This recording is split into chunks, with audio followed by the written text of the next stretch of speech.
Ono Lennon, the son of John Lennon, is contemplating the legacy that his father has left behind and the obligation that he feels to spread John's music to the rest of the world. Sean, who is 48 years old and whose mother is Yoko Ono, gave an interview to the Sunday Times in which he discussed his father and his music. This interview was part of Sean's promotion of the re-release of John's solo album, Mind Games, which was released on July 12th. The legendary member of the Beatles was murdered on December 8, 1980, by Mark David Chapman, who opened fire on him outside of his home in New York City, which was known as the Dakota. When he passed away, he was 40 years old, and on his forthcoming birthday, which is October 9th, he would have been 84 years old. Some of the new mixes of the tracks, according to the publication, purposefully accentuate John's voice, while others concentrate on particular musical aspects.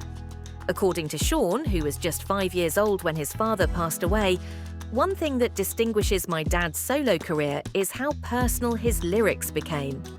It is rather similar to a diary, and it is my responsibility to draw attention to the music that my father has created.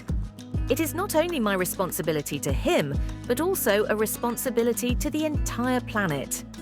As reported by the Sunday Times, John was going through a challenging period in his life when he made Mind Games.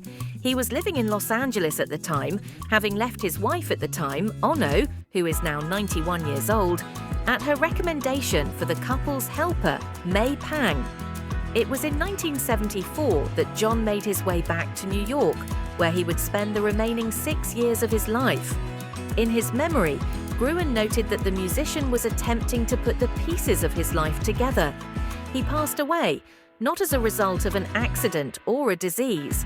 My trust in everything was shattered when he passed away. At that time, he was not allowed to leave the house.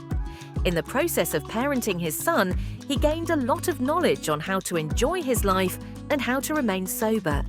He continued by saying, "Everyone gets the time they get, and he got 8 years longer than Jesus."